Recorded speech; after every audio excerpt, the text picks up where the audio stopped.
नमस्कार दोस्तों, स्वागत है आप सभी का आपके अपने चैनल PYGS अड्डा में। ब्रह्मास्त्र बैच का जो पॉलिटी का भारतीय राज्य व्यवस्था एवं संविधान का जो बैच स्टार्ट हुआ है, उसका ये क्लास जो है 5th नंबर का है। इसको हम लोग देख लेंगे और जो है आप लोग इसको देखिए और बताइए कि जो है क्लास किस प्रकार की है, क्या समस्या है, उसको भी हम दूर करेंगे धीरे धीरे।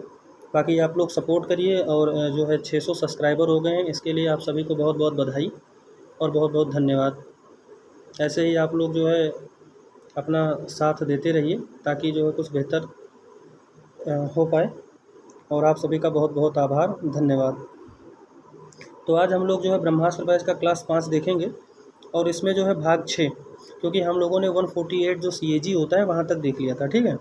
और अब भाग 6 देखेंगे राज्य, और इसमें जो 152 से 237 तक की बातें की गई हैं आर्टिकल के तहत, तो उसको हम लोग एक एक करके देख लेंगे।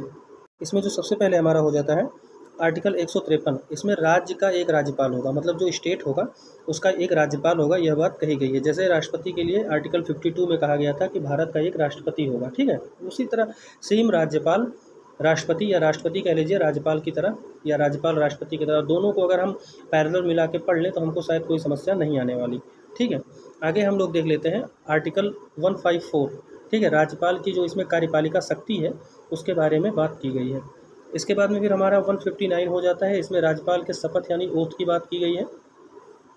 अगर यही बात कर लें राष्ट्रपति के, तो उसके कितने हैं, आर्टिकल 60 में है, ये बात भी ध्यान रखिएगा।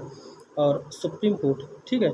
जैसे राज्यपाल की शपथ कौन दिलाता है, तो राज्यपाल का जो शपथ होता है वो मुख्य न्यायाधीश दिलाता है हाई कोर्ट का, ठीक वैसे ही जो सुप्रीम कोर्ट का न्यायाधीश किसको शपथ दिलाता है, राष्ट्रपति को, ठीक है। और वर्तमान में हमारी राष्ट्रपति कौन है, द्रौपदी मुर्मू जी हैं, ध्यान रखिएगा। आगे हम लोग देख लेते हैं आर्टिकल 161, ये बहुत ही इंपॉर्टेंट आर्टिकल हो जाता है 161, ठीक है। ये राज्यपाल जो है क्षमादान की शक्ति है, तो लेकिन किस पे नहीं है, तो देखिए मृत्युदंड पर इसका अधिकार नहीं है। इसके अलावा मार्शल लॉ को भी माफ़ नहीं कर सकता, लेकिन राष्ट्रपति ये सब कार्य कर सकता है, ध्यान रखिएगा। अगला हमारा हो जाता है आर्टिकल 163, राज्यपाल को सलाह के लिए मंत्रिपरिषद, ठीक है। यानी हेड कौन होगा, तो मंत्रिपरिषद का हेड कौन होता है, जिसको सर्वसम्मत से नेता चुना जाता है सदन का, ठीक है, वही होता है। तो किसको चुनते हैं, तो जैसे वो मुख्यमंत्री बनता है, ठीक है। वर्तमान में जो उत्तर प्रदेश के मुख्यमंत्री हो कौन है, तो वो योगी आदित्यनाथ जी हैं, ठीक है। यही बात आपको ध्यान रखनी है। आगे हम लोग देख लेते हैं, इसमें दिया हुआ है आर्टिकल 165, ठीक है। राज्य का सबसे बड़ा वकील कौन होता है, तो ये जो होता है महाधिवक्ता होता है। कौन होता है, महाधिवक्ता होता है, जिसको सॉलिसिटर जनरल भी कहा जाता है, ठीक है। अगला हमारा 194, ये जितने भी इंपॉर्टेंट आर्टिकल्स हैं उसको मैं बता रहा हूँ। देखिए इसमें जो MLA है और MLC है, मेंबर ऑफ लेजिस्लेटिव असेंबली या मेंबर ऑफ लेजिस्लेटिव काउंसिल, ठीक है, इसको हम लोग थोड़ा समझ लेते हैं। देखिए ये हमारा जो एक गोला है, इसमें हम दो बना लेते हैं। देखिए जो देखिए एक होता है हमारा विधानसभा, क्या होता है, विधानसभा, ठीक है, क्या होता है, विधानसभा। इसी विधानसभा में दो घर होते हैं, एक होता है हमारा, ठीक है, विधानमंडल होता है। और विधानमंडल में जो हमारा पहला घर होता है, सॉरी यहाँ विधानसभा की जगह पे विधानमंडल लिख लेंगे, क्या लिख लेंगे, विधानमंडल।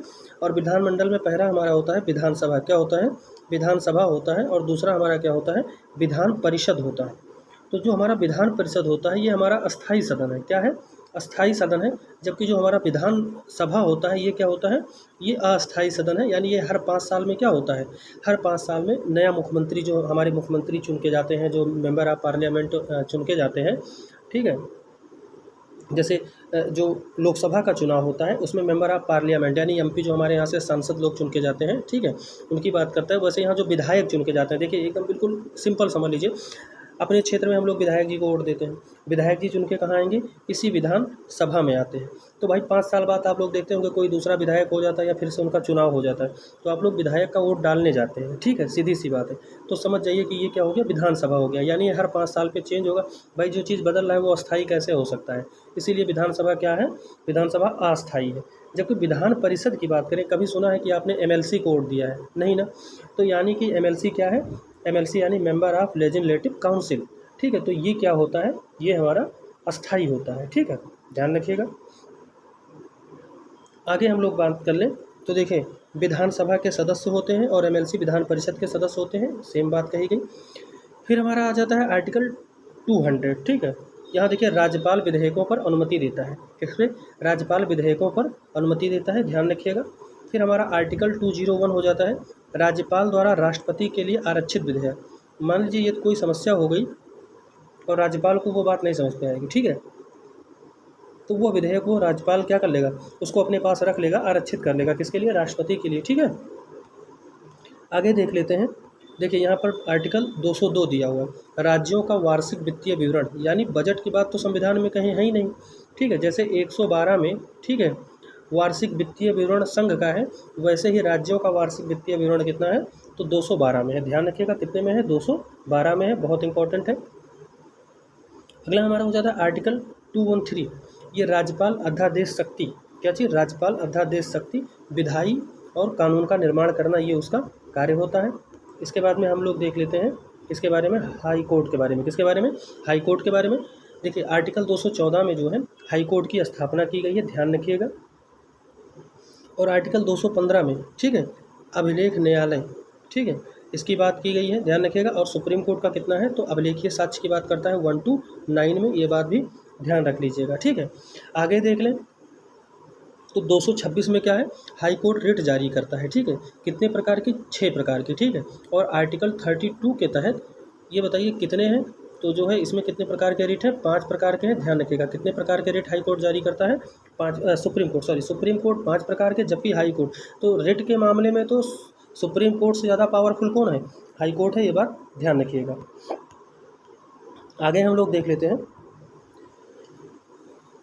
देखिए यहाँ पर जो है हाई कोर्ट मूल अधिकार एंड लीगल राइट्स दोनों के उल्लंघन में, ध्यान रखिएगा, बहुत ही इंपॉर्टेंट है, मैं इसको लिख दे रहा हूँ, बहुत ही इंपॉर्टेंट हो जाता है कि हाई कोर्ट मूल अधिकार के साथ साथ लीगल राइट दोनों के उल्लंघन में रिट जारी कर सकता है, लेकिन सुप्रीम कोर्ट सिर्फ और सिर्फ मूल अधिकार के उल्लंघन में ही रिट जारी करेगा, ये बात बिल्कुल नोट कर लीजिए। जो मूल अधिकार है, ठीक है, उसका तो जो है रिट जारी ही करेगा हाई कोर्ट, ठीक है, लेकिन उसके साथ साथ जो लीगल राइट है उसका भी रिट कौन जारी करेगा? तो हाई कोर्ट जारी करेगा। सुप्रीम कोर्ट के पास में लीगल राइट के लिए कोई भी रिट जारी करने का पावर नहीं है, बात ध्यान रखिएगा। सुप्रीम कोर्ट सिर्फ और सिर्फ मूल अधिकारों के उल्लंघन होने पर ही 5 प्रकार के रिट को जारी कर सकती है, ये बात ध्यान रखिएगा। आगे देखते हैं आर्टिकल 235, अधीनस्थ न्यायालय नियंत्रण, ठीक है, हाई कोर्ट, कौन? हाई कोर्ट, ठीक है। अधीनस्थ न्यायालय किसके नियंत्रण क्षेत्र में होते हैं? तो हाई कोर्ट के होते हैं। आगे हम लोग देखते हैं भाग 8। अब भाग 8 में क्या है? 8 में है संघ प्रदेश, ठीक है, संघ शासित प्रदेश, जिसको हम लोग यूनियन टेरिटरीज बोलते हैं। देखिए 239 से 242 तक, ठीक है। अब ये कई बार क्वेश्चन पूछा गया है, तो इसको हम ऐसे सर्कल में समझ लीजिए कि ये बहुत ही मोस्ट इंपॉर्टेंट है, आपके लिए इंपॉर्टेंट है, मैं यहाँ लिख दे रहा हूँ। ये कई बार यूपीपीसीएस में भी पूछा गया है और आरओ में भी पूछा गया है। तो देखिए आर्टिकल 239 ए में, ठीक है, ये अगर हिंदी में लिखा रहेगा तो का डैश का लिखा रहेगा, ठीक है। दिल्ली से संबंधित 69 कॉन्स्टिट्यूशन अमेंडमेंट 1991 में, ठीक है, ये हुआ था, संशोधन हुआ था। और आर्टिकल 241 में यूनियन टेरिटरीज में हाई कोर्ट होगा, ऐसा बात कहा गया था। और वर्तमान में कितने यूनियन टेरिटरीज अर्थात कितने केंद्र शासित प्रदेश हैं? तो 8 हैं, बात ध्यान रखिएगा। दिल्ली और जम्मू कश्मीर, इसके साथ साथ लद्दाख में भी हाई कोर्ट है, ये भी बात ध्यान रखिएगा। दिल्ली जम्मू कश्मीर में तो है ही, इसके साथ में लद्दाख में भी है। और ध्यान रखिएगा कि लद्दाख जो है, यहाँ पर कभी कभी आपने सुना होगा पैंगवांग सो, तो ध्यान रखिएगा पैंगवांग सो का तात्पर्य झील से है, ठीक है। पैंगवांग सो मतलब हो गया ये कहाँ पर है? तो लद्दाख में है। और कभी कभी आपने सुना होगा कि जो चाइना अटैक कर रहा था, तो कभी कभी सुनते थे फिंगर 4 और फिंगर 8, तो ये नाम है भाई फिंगर 4 और फिंगर 8, ये भी बात ध्यान रखिएगा, ये प्रॉपर एक प्लेस का नाम होता है। अगला है पंचायती राज, ये बहुत ही इंपॉर्टेंट है, बहुत ही इंपॉर्टेंट है, ठीक है, भाग 9 में है, ठीक है, 243 से 243 10 तक है, ध्यान रखिएगा। अब देख लीजिए आर्टिकल इसमें कितने हैं? तो 16 आर्टिकल हैं, बात ध्यान रखिएगा। आगे देखते हैं, अगर बात करें कि इसमें कुल पंचायती राज में कितने विषय हैं, सब्जेक्ट है, तो ध्यान रखिएगा 29 सब्जेक्ट हैं, ये बात भी ध्यान रखिएगा, ठीक है। अब देख लेते हैं 73वां संविधान संशोधन जो हुआ था 1992 में, ठीक है, 24 अप्रैल को ध्यान रखिएगा पंचायती राज दिवस मनाया जाता है और 1993 में लागू हुआ था।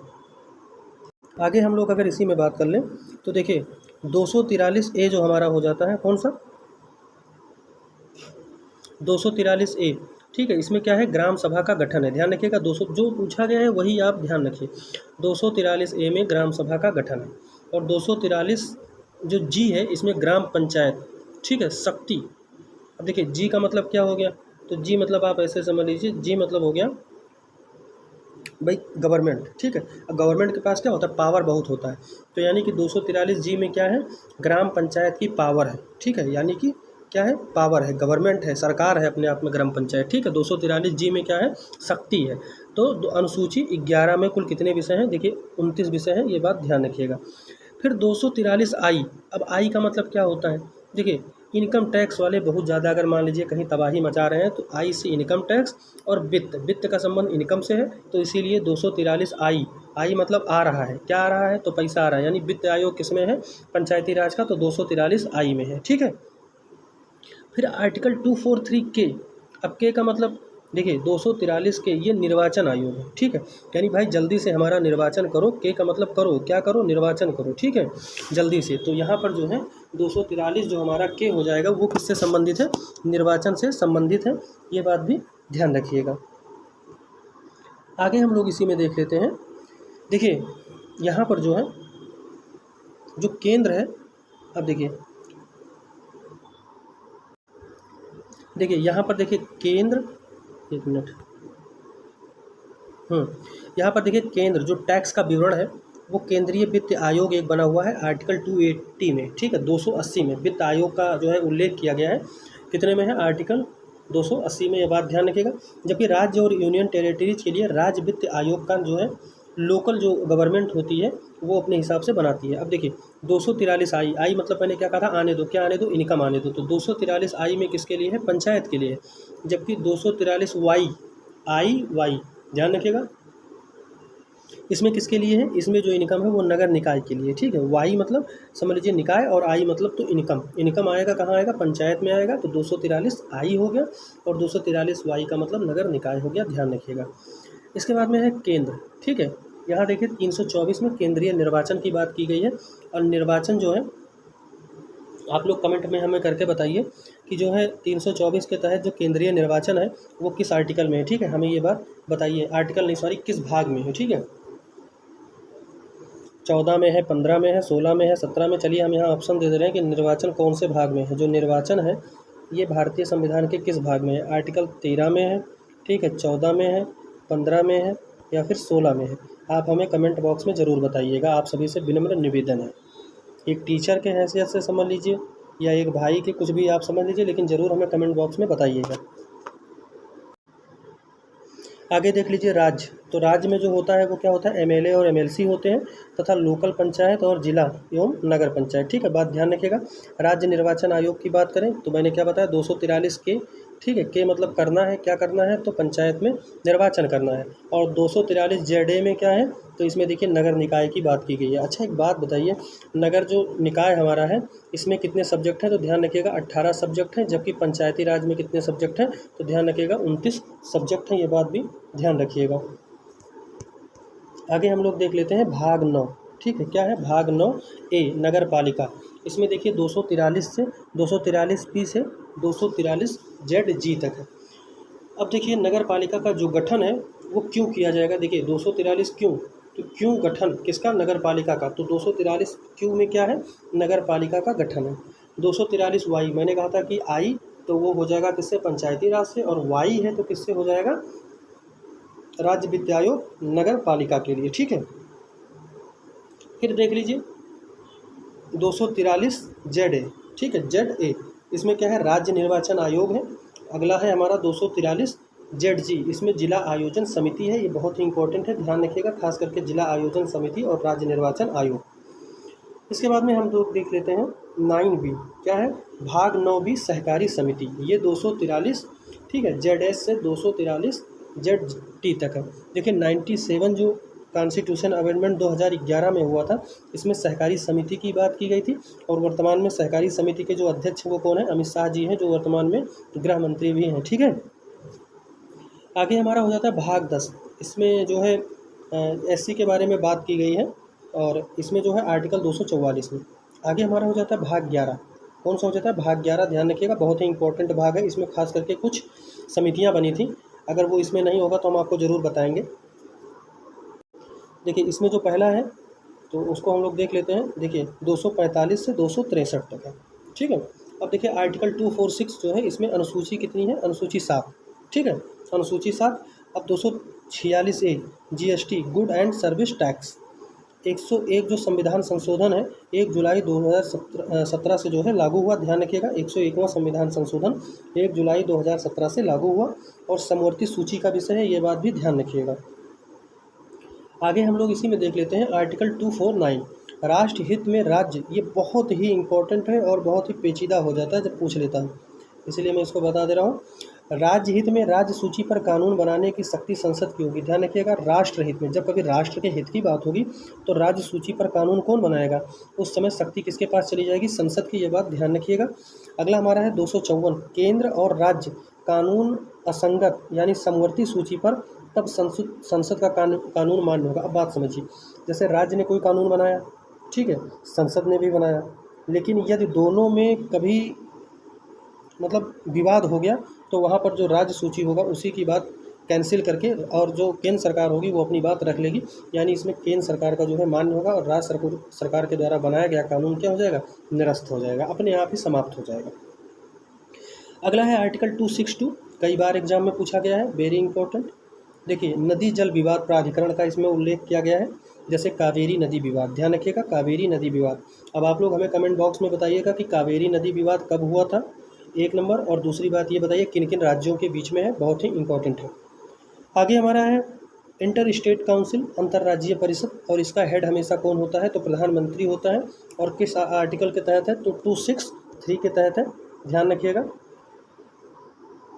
इसके बाद में हमारा है भाग 12 वित्त एवं संपत्ति, 246 से 300A, ठीक है, 300A।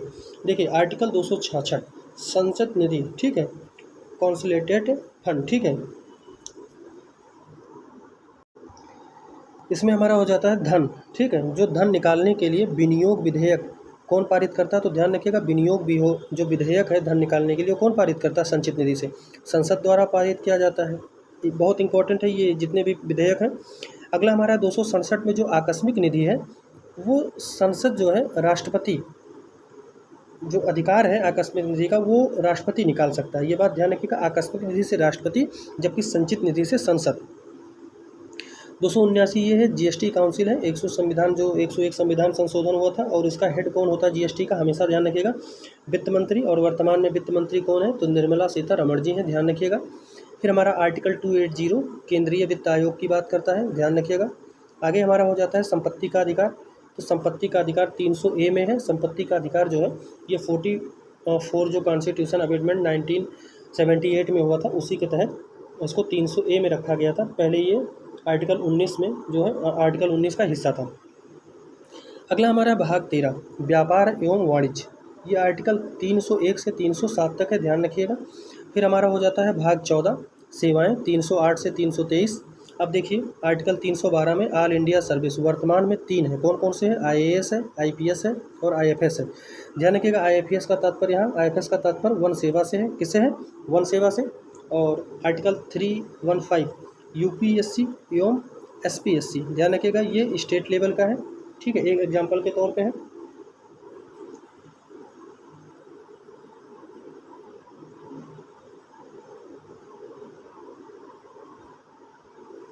आगे हम लोग इसी में देख लेते हैं भाग 14 प्राधिकरण, ये 14A में है, भाग 14A में क्या है, प्राधिकरण है, ध्यान रखिएगा, ये भी कई बार पूछा गया है कि 14A में क्या है, तो प्राधिकरण है। अब देखिए 323 से 323B ये हम देख लेते हैं, 42 जो कॉन्स्टिट्यूशन अमेंडमेंट 1976 में हुआ था उसी के तहत इसको जोड़ा गया था, और इसमें देखिए 323A में कैट है यानी प्रशासनिक अधिकरण की बात करता है, जबकि 323B जो हमारा है अन्य प्राधिकरण की बात करता है, ये बात भी ध्यान रखिएगा। देखिए हमने ऊपर क्वेश्चन पूछा था निर्वाचन से रिलेटेड, तो यहाँ पर दे ही दिया गया है कि भाग 15 जो है वो चुनाव से संबंधित है, 324 से 329 तक, ये बात भी ध्यान रखिएगा। हमारा अगला हो जाता है आर्टिकल 324 केंद्रीय निर्वाचन आयोग की बात करता है, और 326 जो हमारा हो जाता है ये वयस्क मताधिकार यानी एडल्ट, ठीक है, इससे संबंधित है। आगे हमारा है भाग 16, ठीक है, विशेष उपबंध 330 से 342 तक। आर्टिकल 330 में SC ST, ठीक है, के सीटों का जो है लोकसभा में आरक्षण की बात करता है, जबकि आर्टिकल 331 एंग्लो इंडियन का लोकसभा में आरक्षण की बात करता, लेकिन अब इसे जो है समाप्त कर दिया गया है। ठीक है, ध्यान रखिएगा, 104वां जो संविधान संशोधन था उसी के तहत इसको समाप्त कर दिया गया है। इसके बाद में हमारा अगला है आर्टिकल 332, ठीक है, इसमें SC ST का जो है क्या है, विधानसभा में आरक्षण है। क्या है, विधानसभा में आरक्षण है। और इसके बाद में हम लोग देख लेते हैं आर्टिकल 333, इसमें जो है एंग्लो इंडियन विधानसभा में पहले एक था जो कि अब वर्तमान में क्या हो गया, ये भी समाप्त हो गया है, ये बात भी आप लोग ध्यान रखिएगा। फिर आर्टिकल हमारा 338 हो जाता है राष्ट्रीय अनुसूचित जाति आयोग, ठीक है, और आर्टिकल 338 ये राष्ट्रीय अनुसूचित जनजाति 89वां संविधान संशोधन जो हुआ था उसके तहत जोड़ा गया था। आगे हमारा आ जाता है राजभाषा। क्या आ जाता है, राजभाषा। देखिए भाग 17 राजभाषा 343 से 335 तक, 351 तक है, ध्यान रखिएगा, 343 से 351 तक है, ये बात ध्यान रखिएगा। और आर्टिकल 343 संघ की राजभाषा, जबकि 344 में क्या है, राजभाषा आयोग का गठन है, ध्यान रखिएगा, राजभाषा आयोग का गठन है। फिर 350 में हमारा 350A में क्या हो जाता है, प्राथमिक शिक्षा मातृभाषा में होनी चाहिए, जो प्राथमिक शिक्षा हो वो मातृभाषा में होनी चाहिए। इसके अलावा जो हमारा हो जाता है 351 हिंदी का विकास, यानी हिंदी का विकास भी होना चाहिए, इस बात पे बात की गई है। 14 सितंबर को क्या मनाते हैं, हिंदी दिवस मनाते हैं, ध्यान रखिएगा। और इसके साथ साथ में 10 जनवरी को विश्व हिंदी दिवस मनाते हैं, दोनों बात ध्यान रखिएगा। आगे हम लोग देख लेते हैं, अगला हमारा इंपॉर्टेंट हो जाता है भाग 18 आपातकाल 352 से 60 तक है। देखिए आर्टिकल जो हमारा 352 है वो राष्ट्रीय आपात से संबंधित है, किससे, राष्ट्रीय आपात से। फिर हमारा 356 जो हो जाता है ये राज्य संवैधानिक तंत्र, तब राष्ट्रपति शासन लागू होता है। जब राज्य संवैधानिक तंत्र जो है विफल हो जाता है तब जो है राष्ट्रपति शासन लागू हो जाता है। फिर आर्टिकल 359 है, ये राष्ट्रीय आपात और मूल अधिकार के प्रभाव से संबंधित है। अगला है हमारा आर्टिकल 360 वित्तीय आपात, अभी तक एक भी बार नहीं लगा है, जबकि जो राष्ट्रीय आपात है वो 3 बार लगा है। आप लोग हमें कमेंट बॉक्स में बताइएगा कि कब कब लगा हुआ है, ठीक है। फिर हमारा आ जाता है आर्टिकल 19, क्या आ जाता है, सॉरी भाग 19, ठीक है, भाग 19 प्रकीर्ण है 361 से 367 तक। इसमें आर्टिकल 361 में राष्ट्रपति और राज्यपाल को विशेष अधिकार प्राप्त है। भाग 20 ये बहुत ही इंपॉर्टेंट भाग है, कई बार पूछा गया है, इसको जो है रोमन अंक में कभी कभी दे देता है, तो आप लोग रोमन अंक देख लीजिएगा। अब जैसे इसमें लिखा होगा कि ऐसे दे देगा कि ये किससे संबंधित है, तो इसका मतलब भाग 20 ही हो गया। तो ये 367 में है संविधान संशोधन, और ये कहाँ से लिया गया है, साउथ अफ्रीका से, ठीक है। और अब तक कितने संविधान संशोधन हुए हैं, तो 105 बार हुए हैं, ध्यान रखिएगा। 99वां जो संविधान संशोधन था उसे क्या कर दिया गया, असंवैधानिक कर दिया गया है, ये बात भी ध्यान रखिएगा। आगे हमारा हो जाता है भाग 21 संक्रमणकालीन उपबंध, ये 369 से 392 तक है। अब आर्टिकल 370 जम्मू एवं कश्मीर 5 अगस्त 2019 अधिकांश भाग जो है समाप्त कर दिया गया, और 31 अक्टूबर 2019 को लागू कर दिया गया, ठीक है। 2 UT जम्मू कश्मीर एवं लद्दाख, ध्यान रखिएगा, जम्मू कश्मीर एवं लद्दाख इससे बने। फिर हमारा भाग 22 हो जाता है 393 से 395। 393 में कॉन्स्टिट्यूशन ऑफ इंडिया, और 394 में जो है 26 नवंबर 1949 को 16 अनुच्छेद लागू किए गए, तो ये बात भी ध्यान रखिएगा। आगे इसी में हम लोग नेक्स्ट क्लास देख लेते हैं कि देखिए भाग 1 जो हमारा है ये संघ एवं राज्य क्षेत्र की बात करता है, और ये आर्टिकल 1 to 4 है, ठीक है। अब देखिए आर्टिकल 1 में जो हमारा कहा गया वो कहा गया इंडिया दैट इज़ भारत, यानी union of state, Hindustan, Bharatvarsh और आर्यावर्त, ये शब्द नहीं है, ये शब्द जो है ये नहीं है। और देख लीजिए भारत विनाशकारी राज्यों का अविनाशी अंग है, यानी संसद, नए राज्य का गठन, और कोई भी राज्य भारत से अलग नहीं हो सकता, इसका यही मतलब हुआ, ठीक है। और सीमा चेंज की बात करता है, ध्यान रखिएगा। आगे देख लेते हैं कि क्या बात कही गई है। देखिए USA जो है अविनाशी राज्यों का अविनाशकारी संघ राज्यों की अनुमति ये अनिवार्य है। जबकि आर्टिकल 2 देख लेते हैं, नए राज्यों का प्रवेश, एडमिशन ऑफ न्यू स्टेट, शक्ति संसद यानी पार्लियामेंट को, एग्जाम्पल के लिए सिक्किम 36वां संविधान संशोधन 1975 में भारत का 22वां राज्य बना था, ध्यान रखिएगा। सिक्किम में उस समय नामग्याल वंश था, ध्यान रखिएगा ये भी बात। आगे देख लेते हैं आर्टिकल 3, इसमें देखिए फॉर्मेशन ऑफ न्यू स्टेट यानी नए राज्यों का गठन, संसद राज्यों के नाम, सीमा या क्षेत्र में क्या कर सकती है, परिवर्तन कर सकती है। आगे देख लेते हैं साधारण बहुमत से यह कार्य किया जा सकता है। आगे देखते हैं, राष्ट्रपति अनिवार्य रूप से राज्य विधानमंडल से राय लेगा। साधारण बहुमत, उपस्थिति और मतदान का 50+1 यानी 51% होना चाहिए। एग्जाम्पल के लिए लोकसभा में 543 तो 300 प्रेजेंट यानी कि 250 वोटिंग यानी 250 50% +1 यानी 126 सीट होनी चाहिए। ठीक है, आगे हम लोग देख लेते हैं। पश्चिम बंगाल 4 बार नाम चेंज का प्रस्ताव संसद ने स्वीकार नहीं किया। आर्टिकल देख लीजिए, 2 और 3 में कोई चेंज नहीं होता है तो उस पर आर्टिकल 368 संविधान संशोधन प्रक्रिया लागू नहीं होगी, ये भी बात ध्यान रखिएगा। फिर हम देख लेते हैं अखंड भारत का निर्माण। तो देखिए, कैबिनेट मिशन, अलग पाक, ठीक है।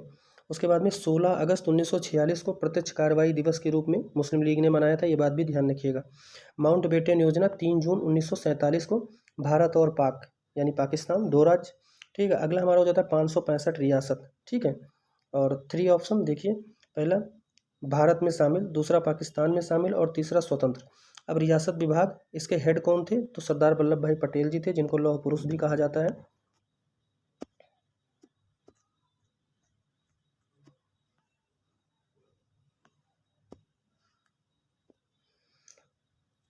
देखिए आगे देखिए, कैरेट एंड स्टिक पॉलिसी यानी गाजर और छड़ी की जो है नीति। अगला है 562 रियासत जो विलय हुए थे और 3 नहीं हुए थे, तो 3 कौन से नहीं हुए थे उसी के बारे में हमको जानना है। देखिए, हैदराबाद जो है ये 1948 में ऑपरेशन पोलो के तहत मिलाया गया था, जबकि जूनागढ़ जो था वो जनमत संग्रह के द्वारा मिला लिया गया था। और जम्मू कश्मीर जो था वो विलय पत्र हस्ताक्षर महाराजा हरि सिंह थे, उनके जो विलय पत्र हस्ताक्षर था उसके माध्यम से मिलाया गया था। आगे हम लोग देख लेते हैं, आज़ादी के बाद भाषाई आधार पर नए राज्यों की मांग। देखिए, यस्केधर आयोग बहुत इंपॉर्टेंट है। यस्केधर आयोग 1947-48 में रिपोर्ट भाषाई आधार पर राज्य नहीं होगा, उन्होंने ऐसी बात कही थी।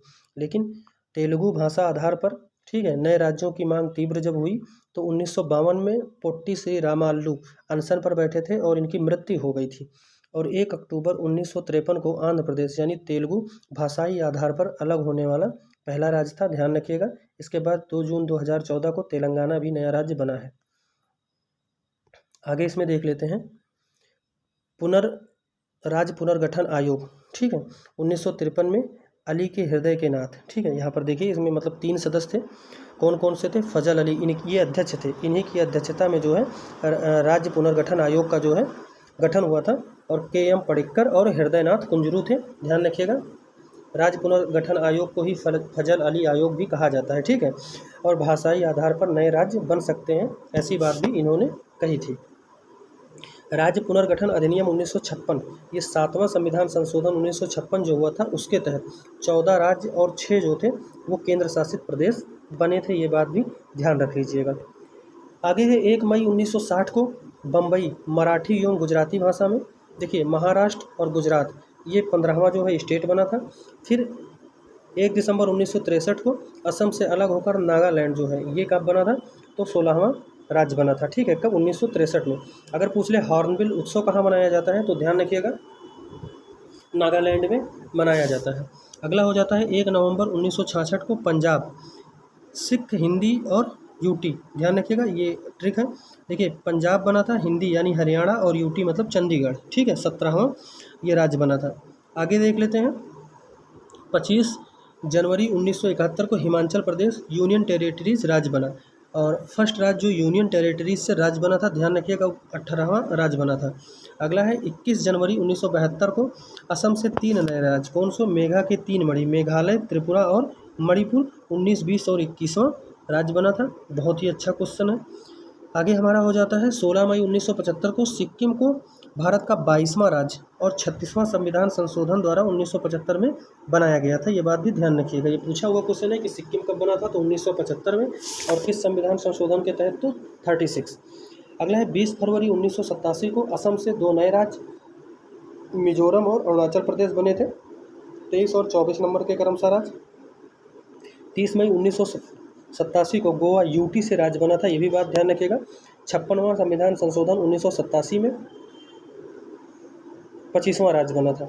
और गोवा जो है 1961 में ऑपरेशन विजय के द्वारा पुर्तगाल से स्वतंत्र करके यूनियन टेरिटरीज बना था। आगे हम लोग इसी में देख लेते हैं।